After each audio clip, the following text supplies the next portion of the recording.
Bonsoir, j'espère que vous allez bien. Donc, je suis contente de vous retrouver en cet instant pour le résumé de la leçon numéro 7. Et le titre de la leçon de cette semaine, c'est « Partager la parole ». Alors, nous allons prier ensemble avant de commencer. Seigneur Dieu, notre Père qui est aux cieux, que ton nom soit sanctifié, que ton règne vienne, que ta volonté soit faite sur la terre comme au ciel. En cet instant, nous sommes reconnaissants de ce que tu nous permets de pouvoir ensemble partager ta parole, mais nous te demandons ton Saint-Esprit, dévide-nous de nous-mêmes, enlève tout ce qui est mauvais d'entre nous, tout ce qui peut-être nous fatigue, nous empêche d'avoir la paix du cœur, et mets ton Saint-Esprit en nous afin que nous puissions comprendre le message que tu as pour nous aujourd'hui et que ton Saint-Esprit puisse toucher chacun de notre cœur. Que tu sois avec moi, que ce soit toi qui parles à travers mon nom de Jésus. Amen. Alors, le verset mémorisé de la leçon de cette semaine, qui se trouve dans Ésaïe 55, le verset 11, nous dit « Ainsi en est-il de ma parole qui sort de ma bouche. Elle ne revient pas à moi sans effet, sans avoir fait ce que je désire, sans avoir réalisé ce pourquoi je l'ai envoyé. » Alors, c'est le prophète Ésaïe qui parle. Alors, rapidement, un bref résumé de ce que nous avons vu la semaine dernière. La semaine dernière, nous avons parlé un peu des dons excusez-moi, que nous avons reçus, des dons que nous avons vus, ces dons viennent de Dieu, de personne d'autre. Ces dons, les talents que nous avons viennent de Dieu et ils doivent cependant être utilisés pour le service, pour le bien commun, pour la gloire de Dieu. Parce que nous avons aussi vu que on ne nous a pas donné des dons à faire ce que nous voulons, mais on nous a confié des dons, comme le maître a confié des talents à ses serviteurs. Nous avons vu la parabole des talents la semaine dernière. Nous avons vu aussi pourquoi est-ce que nous avons reçu des dons, comme je viens de le dire, pour le bien commun des autres, pour le mettre au service de Dieu, pour emmener des âmes à Christ. Et nous avons aussi vu qu'est-ce que nous devons faire de ces dons? Nous devons les fructifier. Et comment les fructifier? C'est tout simplement en les utilisant pour la gloire de Dieu. Ils vont se développer. Et comme le maître avait donné le talent de celui qui n'avait rien fait avec son talent, il a donné à celui qui en avait 5. Pareil, quand nous fructifions nos dons, quand nous plaçons ces dons au service de Dieu pour les développer, Dieu nous donnera encore plus de dons. Alors, c'était quand même une leçon très intéressante. Et cette semaine-ci encore, nous avons une leçon vraiment intéressante qui nous parle de la parole de Dieu, qui nous parle des Saintes Écritures, qui revient un peu sur le trimestre dernier, qui nous montre un peu comment interpréter les Écritures, etc.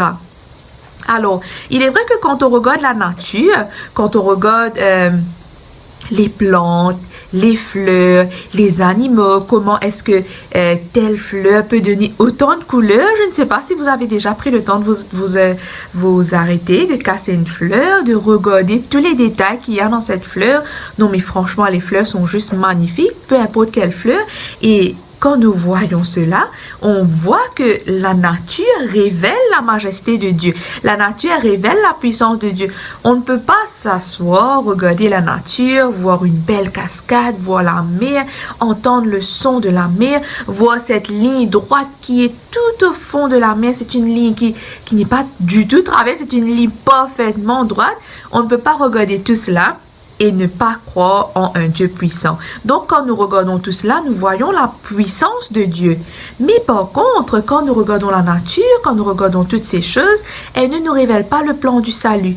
Qu'est-ce qui nous révèle le plan du salut? Veut dire ce que Jésus est venu faire pour nous, sa mort sur la croix. Qu'est-ce qu'il attend de nous? C'est la parole de Dieu qui nous révèle cela, la Bible, les Saintes Écritures.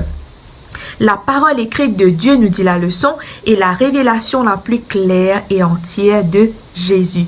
C'est la parole vivante, comme il nous est dit dans Jean 1, le verset 1, que la parole a été faite chair, la parole était Jésus lui-même, la parole était vivante. Alors, dans la leçon de cette semaine, si vous avez eu l'occasion d'étudier, j'espère que vous avez pu étudier un peu, nous allons voir pourquoi est-ce que c'est important de partager la parole et qu'est-ce que la parole produit surtout en nous, chose qui est vraiment très importante. Alors, dans la leçon, on compare, dans la Bible, on compare la parole à pas mal de choses et nous allons voir 5 choses à laquelle est comparée la parole de Dieu. Rapidement, nous n'allons pas aller lire les versets, je pense que vous avez peut-être eu l'occasion de lire et c'est peut-être des versets que vous connaissez bien. Alors, dans le psaume 119, le verset 25, qu'on connaît bien, « Ta parole est une lampe à mes pieds et une lumière sur mon sentier. » Alors ici, dans ce verset, la parole de Dieu est comparée à une lampe. Ta parole est une lampe à mes pieds et une lumière sur mon sentier. Alors, juste une petite parenthèse, excusez-moi, si je ne me trompe pas, pourquoi avoir utilisé cette image de ta parole est une lampe à mes pieds et une lumière sur mon sentier? Auparavant, les Juifs, quand ils marchaient, surtout quand ils marchaient le soir, il n'y avait pas les lumières, grosses lumières comme il y a maintenant, qui éclairent carrément la route. Il n'y avait pas de lumière. Donc, ce qu'ils faisaient, ils devaient prendre une lampe assez longue et mettre devant chaque pas qu'il faisait pour voir où il marchait, pour faire de sorte à ce qu'il ne tombe pas dans un trou. D'où l'image de ta parole est une lampe à mes pieds et une lumière sur mon sentier. Alors pourquoi la parole de Dieu? Pourquoi la Bible est comparée à une lampe? Tout simplement parce qu'elle nous éclaire. Elle nous permet de voir des choses. Elle transperce les ténèbres. Elle nous permet de voir des choses que sans la lecture de la parole, on n'allait pas voir. Tout comme ces Juifs que sans cette lampe, ils n'allaient pas voir. Peut-être qu'il y a une roche devant, peut-être qu'il y a un trou devant, il y a un précipice. Donc, là, Jésus qui est la lumière du monde, comme nous savons que la parole de Dieu, c'est Jésus lui-même.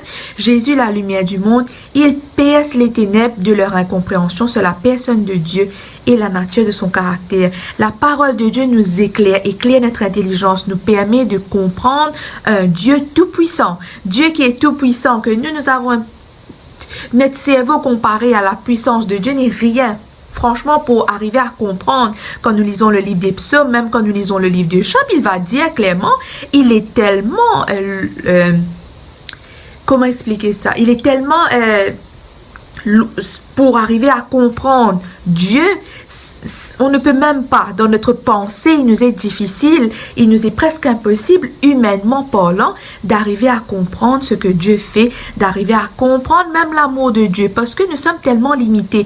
Mais grâce à la parole de Dieu, nous sommes éclairés comme cette lumière, nous arrivons à comprendre le caractère de Dieu, à comprendre le caractère de Jésus. Et comme nous dit la leçon, quand nous partageons les Écritures avec d'autres personnes, c'est comme une lumière qui vient éclairer leur vie. C'est comme la lumière, je ne sais pas si vous êtes déjà retrouvés dans le noir complètement et tout d'un coup, il y a une lumière qui apparaît, on est soulagé, on est content. C'est exactement la même chose quand on partage la parole de Dieu avec les autres. C'est comme amener une lumière dans leur vie ténébreuse. Ensuite, dans Jérémie 23, le verset 29, il compare la parole au feu et au marteau. Dans Jérémie 23, le verset 29, qu'on ne va pas lire. Alors, pourquoi le feu? Tout simplement parce que la parole de Dieu, comme nous dit la leçon, elle consume tout le péché qu'il y a dans notre vie. Et pourquoi un marteau? C'est parce qu'elle brise notre cœur qui est très endurci. Quand nous lisons la parole de Dieu, elle va, comme nous dit Hébreux 4, le verset 12, c'est un verset que j'aime beaucoup. Il nous dit, quand la parole de Dieu est vivante et efficace, plus tranchante qu'une épée quelconque, à deux tranchants, pénétrante jusqu'à partager âme et esprit, jointure et moelle. Elle juge les sentiments et les pensées du cœur. Donc, la parole de Dieu va entrer dans les plus petits recoins. Quand nous lisons la parole de Dieu, elle transperce les plus petits recoins de notre corps. Peut-être que nous sommes en train de chérir un péché quelque part, que nous avons dit, on s'est dit, toi, je te garde bien au chaud parce que j'ai pas trop envie de changer ça, etc. Mais la parole de Dieu transperce, comme il dit, va jusqu'à jointure et moelle. Elle enlève tous les résidus de péché. Elle consume comme ce feu et le marteau qui brise nos cœurs endurcis. Comme on voit l'exemple de l'apôtre Paul, qui avait un cœur vraiment endurci. Imaginez-vous que l'apôtre Paul, il persécutait les chrétiens. Donc, plus endurci que ça, je pense qu'il n'y avait pas de cœur plus endurci que ça, entre guillemets, si on peut dire. Mais pourtant, la parole de Dieu l'a transformé. Le fait d'avoir rencontré Jésus, ça l'a transformé. Donc, oui, la parole de Dieu peut briser nos cœurs endurcis. Il n'y a pas de cas qu'on va dire, ah non, cette personne-là, et vraiment, son cœur est tellement endurci que Dieu même, je crois, ne pourrait rien faire. Non, la parole de Dieu brise nos cœurs endurcis. Elle est comme un marteau, comme nous dit le prophète Jérémie. Et quand on aide d'autres personnes à voir dans l'écriture, à voir dans la parole la gloire de Jésus, leurs cœurs endurcis sont brisés. Leurs cœurs endurcis ils deviennent des gens doux. Leur cœur dur est adouci. Et le feu de l'amour de Jésus va consumer tout leur égoïsme, tout l'orgueil de leur vie, toute leur cupidité, leur convoitise, l'égocentrisme, etc. Elle va tout transformer en nous. Ensuite, dans Luc 8, le verset 11, la parole de Dieu est comparée à une semence. Alors, comme on sait, une semence, c'est... caractéristique d'une semence, c'est qu'elle donne la vie. On jette une graine quelque part, elle va donner la vie, elle va faire pousser une plante. Et parfois, on ne se rend pas compte, mais c'est juste merveilleux qu'une plante pousse. C'est pas grâce à nous, hein. Nous n'avons fait que mettre la graine dans la terre, mais la plante pousse.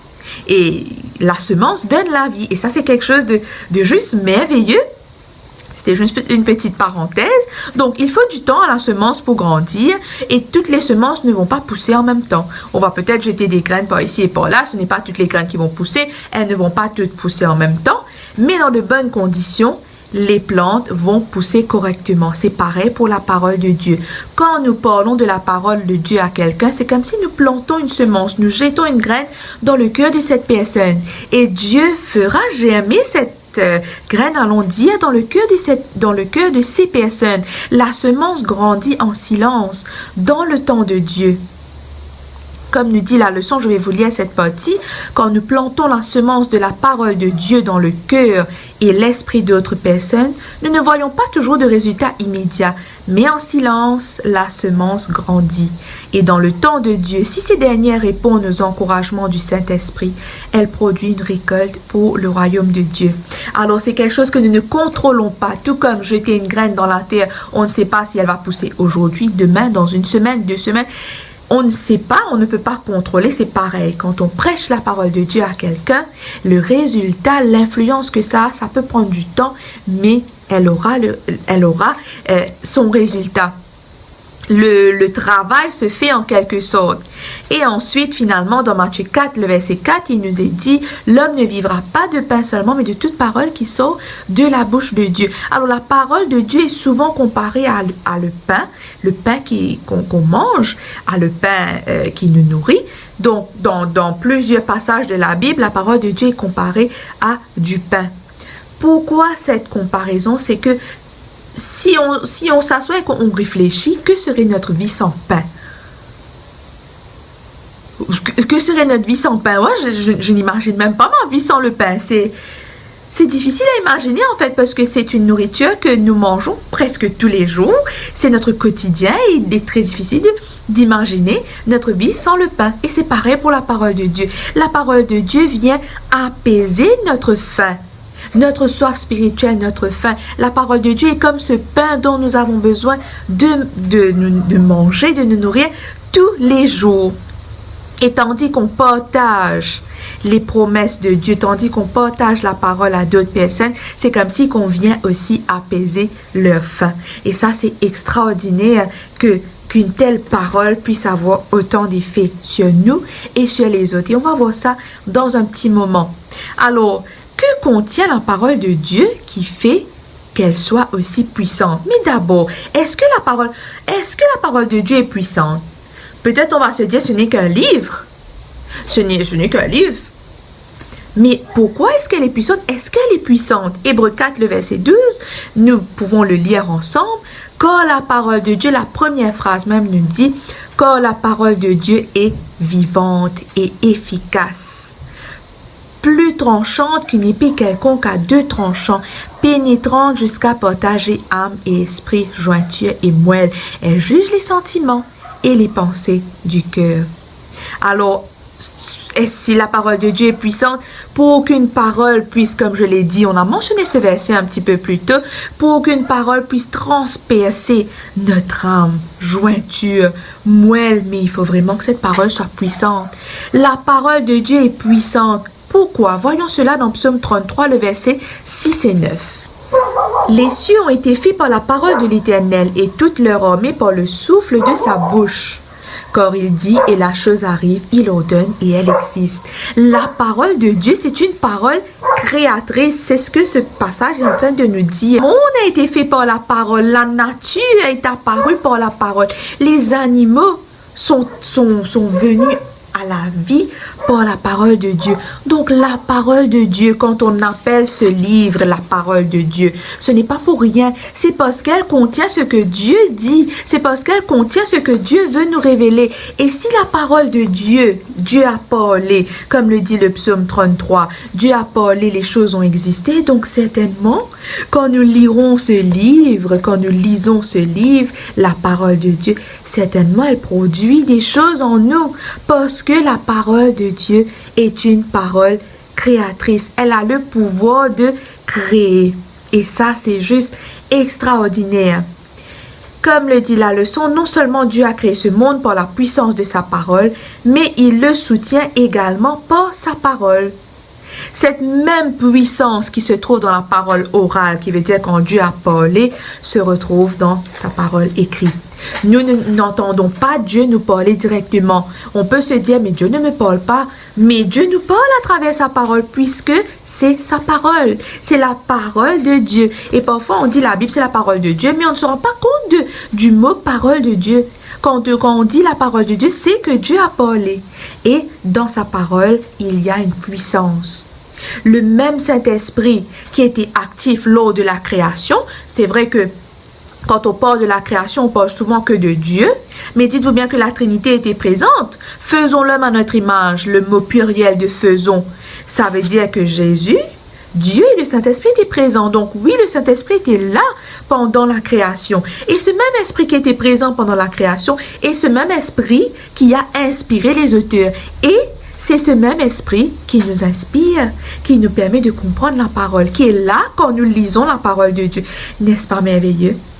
C'est juste merveilleux. Il est présent quand nous lisons la Bible et quand nous la partageons avec d'autres personnes. Il y a dans la parole de Dieu une puissance créatrice qui donne la vie.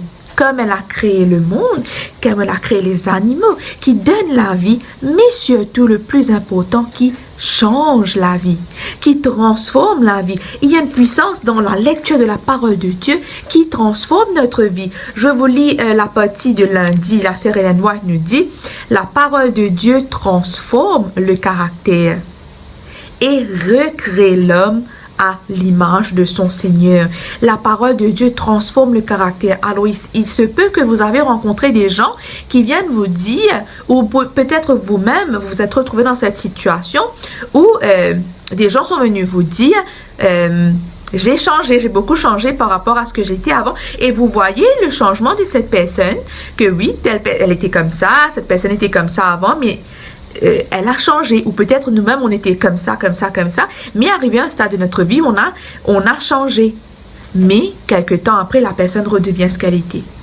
Je ne sais pas si vous avez eu l'occasion de tomber sur, on va pas dire l'occasion malheureusement, mais si vous êtes tombé sur des gens comme ça, ou peut-être si vous-même vous étiez comme ça, vous pensez que vous aviez changé, mais finalement arrive une situation où vous vous rendez compte que vous n'avez absolument pas changé, le caractère est le même. Et moi franchement j'ai eu affaire à des gens comme ça, et peut-être que moi-même j'ai été comme ça, que on pense qu'on est transformé, mais on n'est pas transformé. Pourquoi? Parce que ce n'est pas Dieu qui nous a transformés. On n'est pas allé vers Dieu pour qu'il nous transforme. On n'est pas allé vers sa parole pour qu'il nous transforme. La parole de Dieu transforme le caractère. Et quand la parole de Dieu, écoutez bien, quand la parole de Dieu transforme une personne, quand la parole de Dieu transforme moi, mon caractère, c'est une transformation permanente. Ce n'est pas une transformation temporaire comme ce que nous voyons dans le monde, comme ces gens qui viennent nous dire ils ont changé, mais qui après quelques temps nous montrent qu'ils sont toujours le même. Et parfois nous-mêmes on se pose la question, mais moi tu crois mon sens et qui n'arrive, mon recommence que ce brit, mon recommence juge mon prochain, mon recommence gagner ça l'orgueil qui soi-disant me pense et mon débarrassement de ça. Mais c'est tout simplement parce que rien ne peut nous transformer sur cette terre si ce n'est que Dieu. Et à travers sa parole, comme nous dit la sœur Ellen White, nous sommes transformés.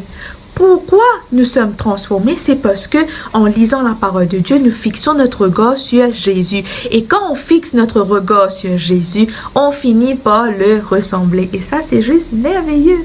On finit par ressembler à Jésus. Alors la sœur Hélène White, dans Message à la jeunesse, prend un exemple, un super exemple. Elle nous dit que quand on fixe le soleil, je ne sais pas si vous avez eu l'occasion de le faire, fixer le soleil, parfois on a envie de regarder le soleil et puis nos yeux commencent à brûler, et puis quand on regarde partout, on voit le soleil. On fait comme ça, on voit le soleil, le soleil, le soleil. Pendant un bon bout de temps, peut-être 1 minute, 2 minutes, on voit le soleil partout. C'est pareil quand on lit la parole de Dieu, quand on fixe notre regard sur Jésus, le caractère de Jésus, ce que Jésus a fait sur la terre, le salut qu'il nous a donné, on finit par le ressembler. Comme le dit, je relis cette phrase, la parole de Dieu transforme le caractère et recrée l'homme à l'image de son Seigneur.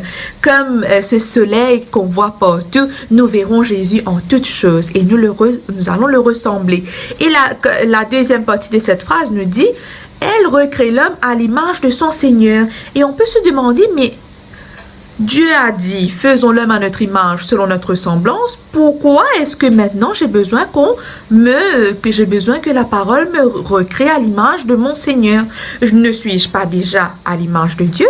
Puisque Dieu a dit, faisons l'homme à notre image, selon notre ressemblance?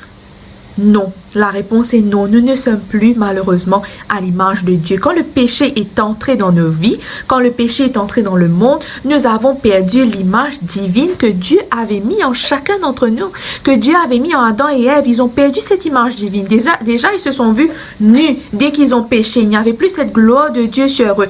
Alors nous sommes encore pire. Excusez-moi de vous dire, mais nous sommes encore pire.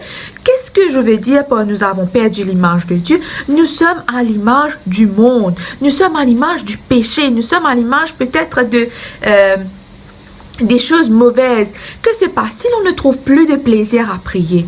On ne trouve plus de plaisir à étudier la parole de Dieu. On ne trouve plus de plaisir à aller aux réunions de prière. On ne trouve plus de plaisir à écouter un culte. On commence à s'ennuyer dans l'église. On commence à s'endormir. On a envie de sortir. On a envie de se dégourdir les jambes. On a envie d'aller marcher. On a envie de se mettre debout. On a envie d'aller faire autre chose plutôt que d'écouter une prédication de même pas 2 heures de temps. On a eu toute une semaine pour nous, mais samedi, non. On ne va pas écouter la prédication, on va faire ce qu'il nous veut, on va attraper notre téléphone, on va commencer à lire nos messages, on va écouter 5 minutes, ensuite on va commencer à regarder à droite et à gauche, on va sortir, c'est là qu'on va avoir envie d'aller aux toilettes 10 000 fois. Donc, toutes ces choses, je parle aussi pour moi, ça nous montre que nous avons perdu l'image divine de Dieu en nous parce qu'on ne trouve plus de plaisir en la présence de Dieu. C'est un effort que nous devons faire pour aimer la présence de Dieu. On aime le monde, on aime son style. Il y a une nouvelle tendance qui sort, on va le suivre. Oui, certainement, on est dans le monde, on vit dans le monde, mais Dieu nous a dit dans Jean, vous êtes dans le monde, mais ne soyez pas comme le monde. Notre façon de nous habiller, notre style, notre façon de parler, les films que nous regardons, les films d'action que nous aimons regarder, des films romantiques que nous aimons regarder, qui bafouent l'image de l'amour que Dieu nous donne dans sa parole. La plupart des films qu'il y a nous montrent un monde complètement à l'opposé de ce qui est du réel. C'est un monde complètement irréel et le diable est content quand il nous voit apprécier ce genre de choses. Et malheureusement, en tant que jeune, on a beaucoup de pression. On a ce gros souci que les réseaux sociaux, la télé jouent un grand rôle dans notre vie. Et ce que les médias nous montrent, on tend à faire pareil. Je lisais un livre récemment qui parle de dating, je ne sais pas comment on dit ça en français, de créole, fréquenter. Quand on fréquente quelqu'un, le mot dating, c'est beaucoup plus fort que ça. On date de la façon que le monde date. Voilà pourquoi on se retrouve dans... je ne sais pas si vous vous rendez compte, mais nous sommes la génération des cœurs brisés. Partout où on va se tourner, on va tomber sur des gens qui ont eu un cœur brisé, qui ont eu une séparation douloureuse, etc., etc. C'est rare que... C'est presque rare de voir une personne qui soit complète dans le sens où cette personne n'a pas eu de cœur brisé, etc., etc. Tout simplement parce que notre définition de dating est très mauvaise. On date comme le monde date. On fréquente comme le monde fréquente. On va faire des sorties tout seul avec la personne le soir. Chose que la sœur Hélène White nous interdit. On va faire des choses que...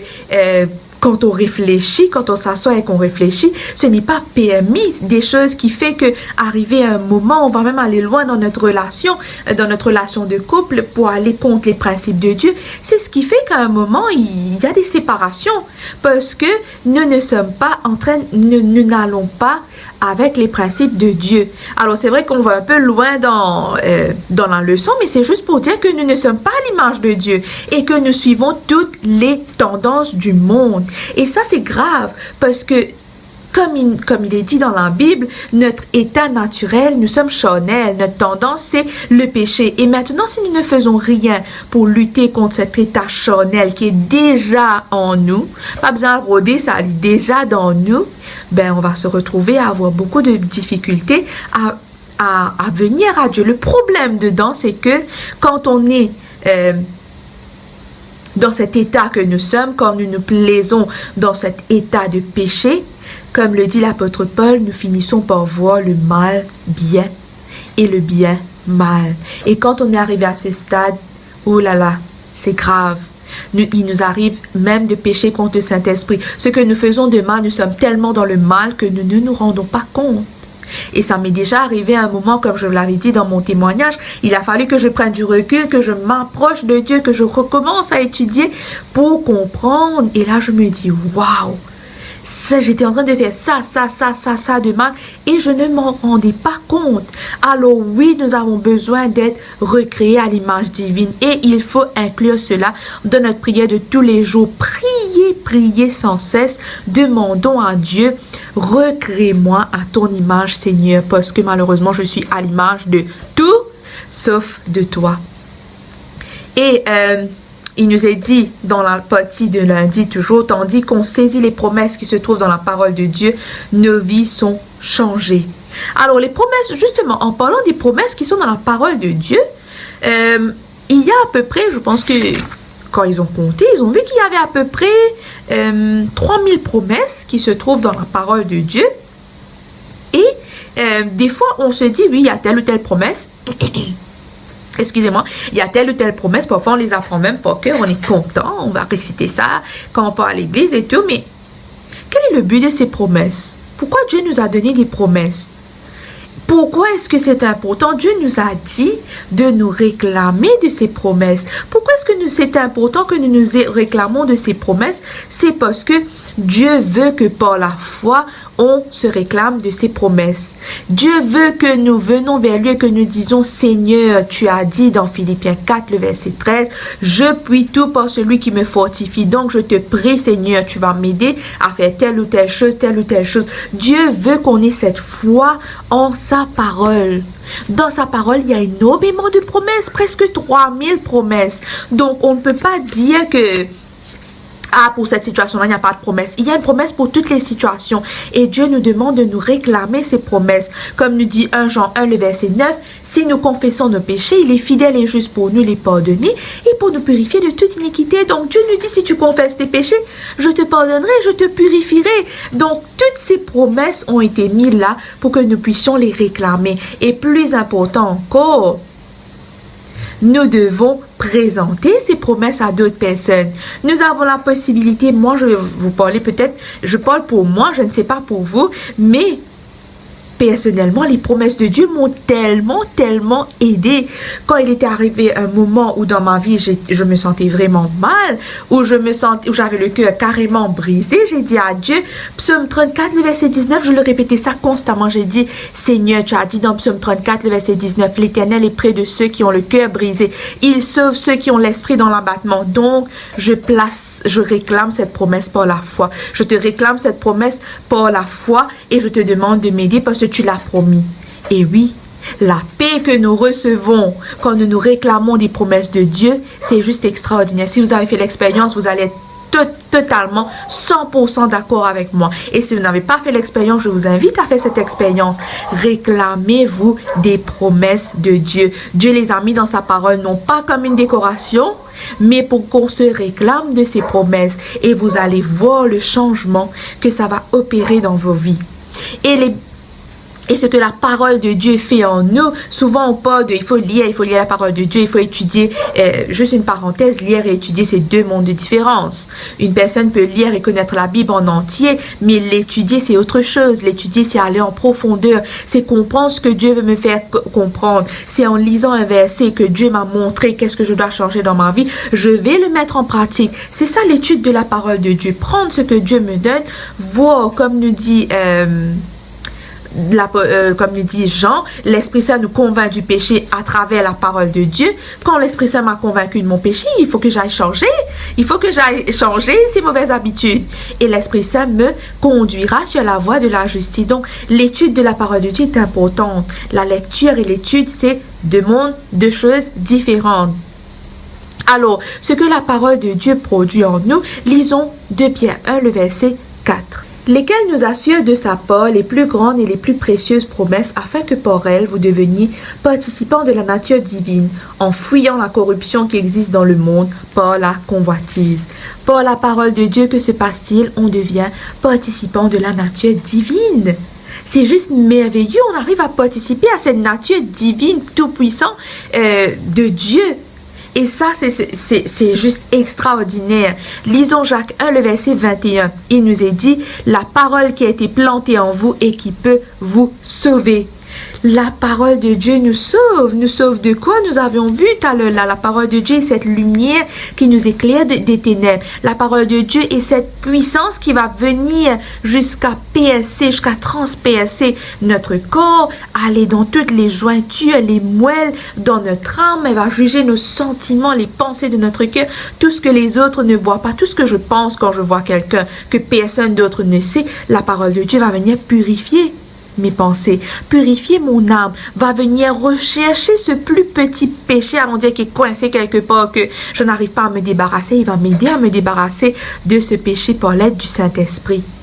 Et dans 2 Corinthiens 3, le verset 18, il nous est dit, nous sommes transformés par ce que nous contemplons. C'est là une loi de nature intellectuelle et spirituelle. L'esprit s'adapte, la Solennelle Moine nous dit, l'esprit s'adapte progressivement aux sujets sur lesquels on lui permet de s'arrêter. Comme nous dit 2 Corinthiens 3, le verset 18, en contemplant Jésus dans sa parole, on devient comme lui.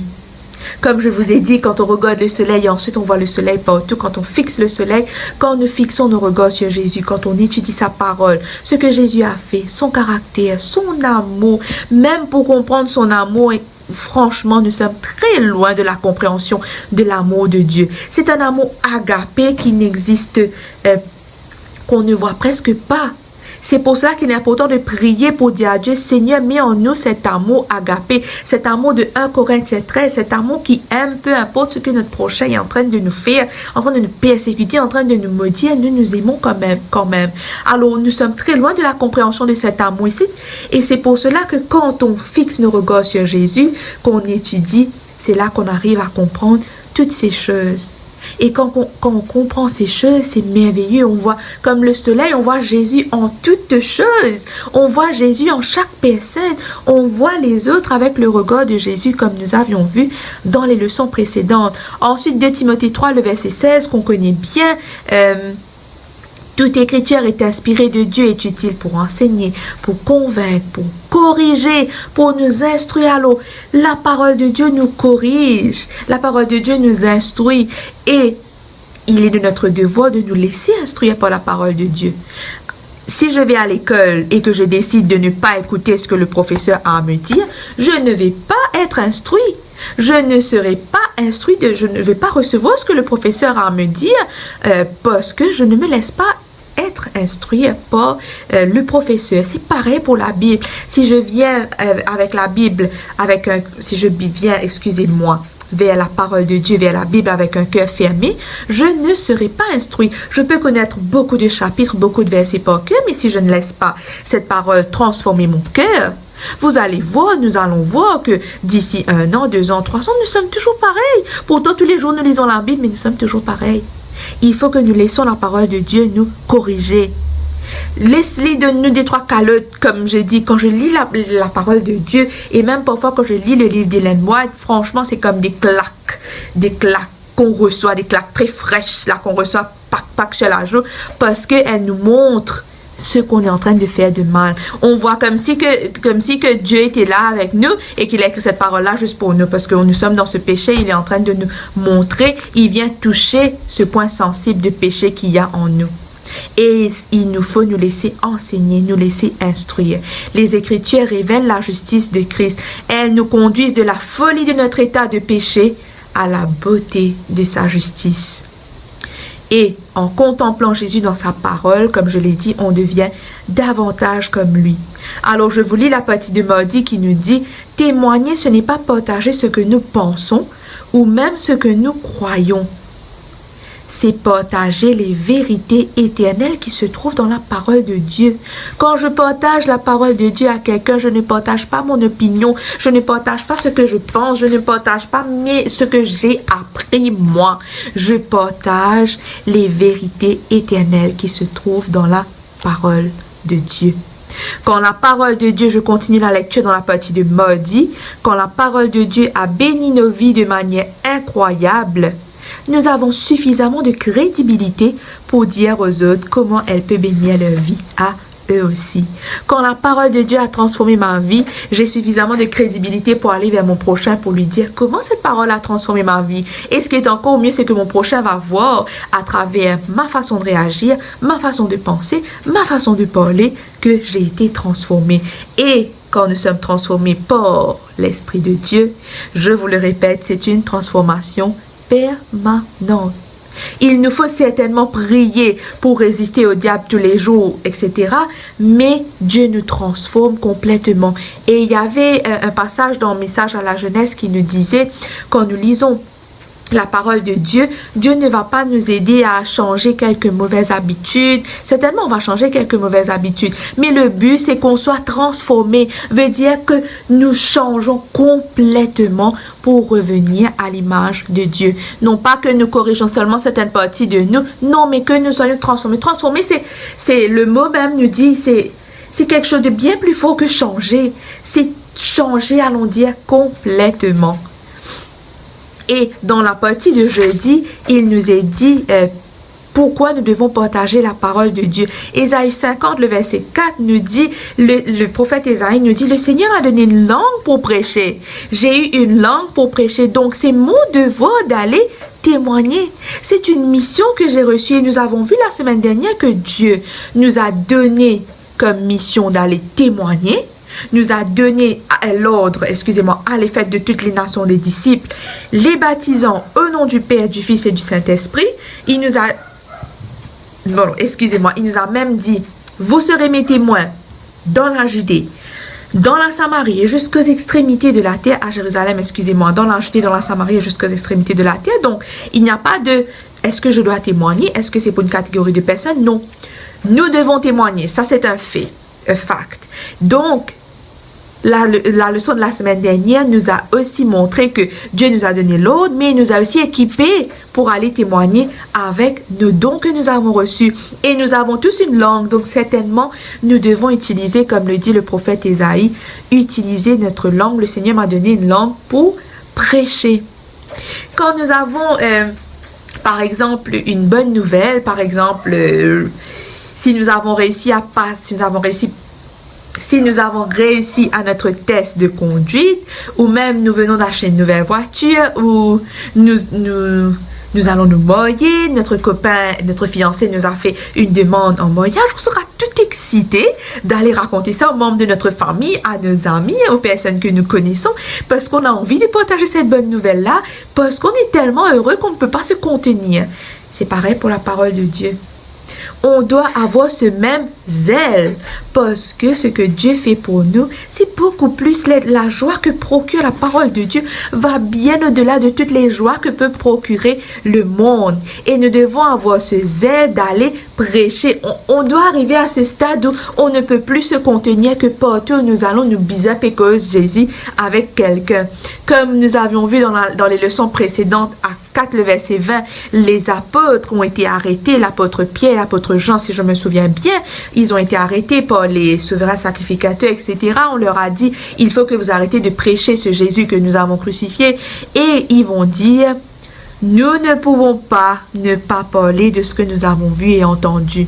Nous traduit version créole, nous la bouche pas capable de se fermer. Parce que nous avons connu Jésus, parce que nous avons une bonne nouvelle à annoncer.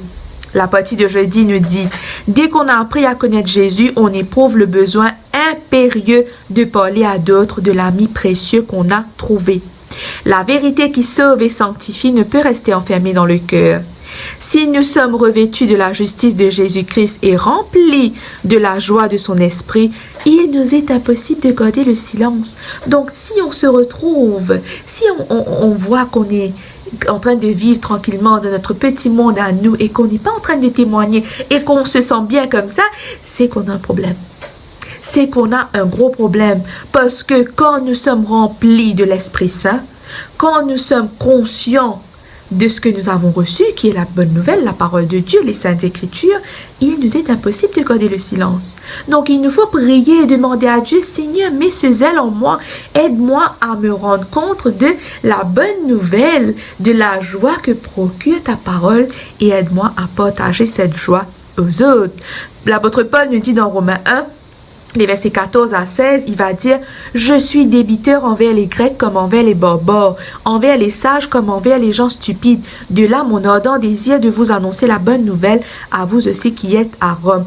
Car je n'ai pas honte de la bonne nouvelle. » Magnifique phrase. « Car je n'ai pas honte de la bonne nouvelle. » On peut se dire « Mais moi aussi, je n'ai pas honte de la bonne nouvelle. » Mais quand on est avec notre groupe d'amis, on ne parle pas de la bonne nouvelle. Jamais. On ne prend pas le temps de mentionner Jésus. On parle d'autres choses. On va parler de foot, on va parler des films, on va parler de vêtements, on va parler de cheveux, on va parler des gens, on va peut-être se moquer des gens, on va faire des palabres, mais on ne parle pas de Jésus. Et puis on vient dire qu'on n'a pas honte de la parole de Dieu. Par contre, l'apôtre Paul, lui, il va dire, je n'ai pas honte de la parole de Dieu, excusez-moi. Et il va prêcher partout où il allait.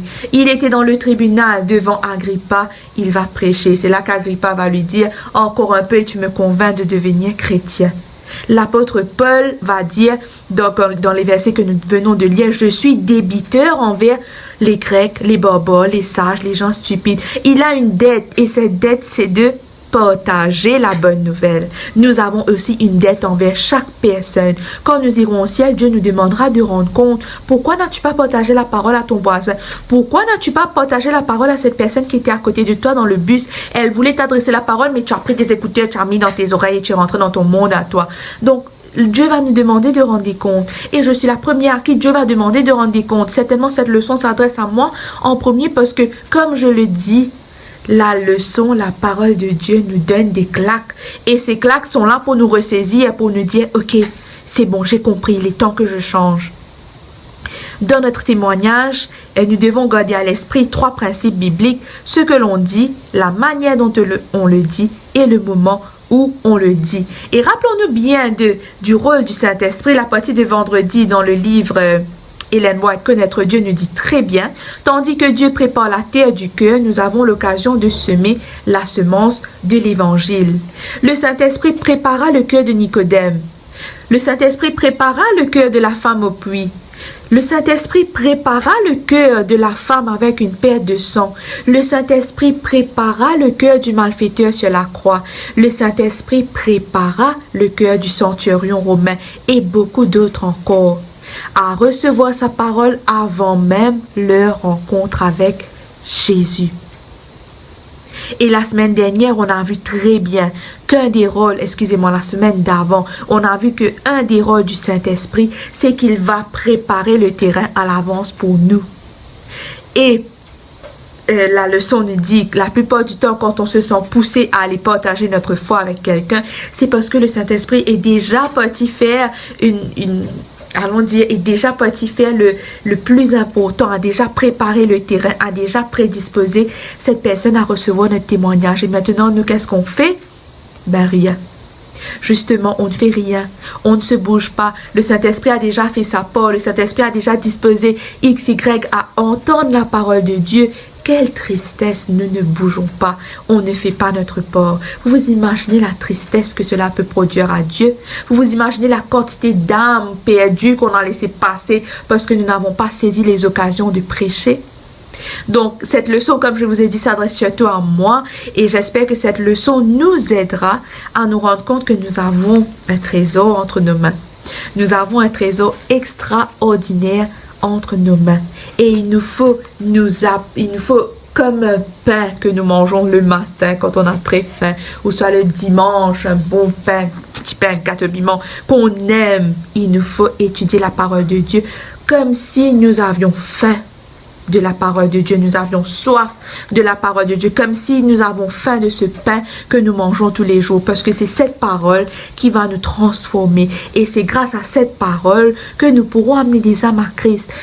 Alors que nous lisons la parole, nous devons aussi aller partager cela aux autres. Et vous verrez, plus vous étudierez, je dis bien étudier la parole de Dieu, vous ne pourrez pas rester en place. Vous irez partager la parole de Dieu. Vous serez un témoignage vivant où que vous alliez. Alors, j'espère encore une fois que cette leçon vous aidera et que cette leçon nous permettra de nous rendre compte que Jésus est à la porte et qu'il est temps que nous changeons nos mauvaises habitudes, qu'il est temps que nous accomplissions notre mission qui est de témoigner. Avant de terminer, nous allons prier ensemble. Seigneur Dieu, 3 fois saint, tu es un grand Dieu, mais tu nous accordes ton Saint-Esprit qui nous permet de comprendre, qui nous ouvre l'intelligence, qui nous permet de saisir toutes les leçons que tu mets à notre portée. Seigneur, ton Saint-Esprit nous convainc de notre péché et nous permet de voir là où nous devons changer. Alors, aide-nous afin que nous laissions cet esprit agir en nous. Aide-nous à prendre du temps et à passer du temps avec toi en lisant ta parole, mais surtout à aller témoigner de tout ce que nous avons vu, tout ce que nous avons lu dans ta parole et tout ce que nous avons vécu. Que tu bénisses chacun de ces personnes, que ces paroles restent gravées en nos pères. Au nom de Jésus. Amen. Je vous remercie de votre écoute et je vous souhaite de passer une bonne soirée.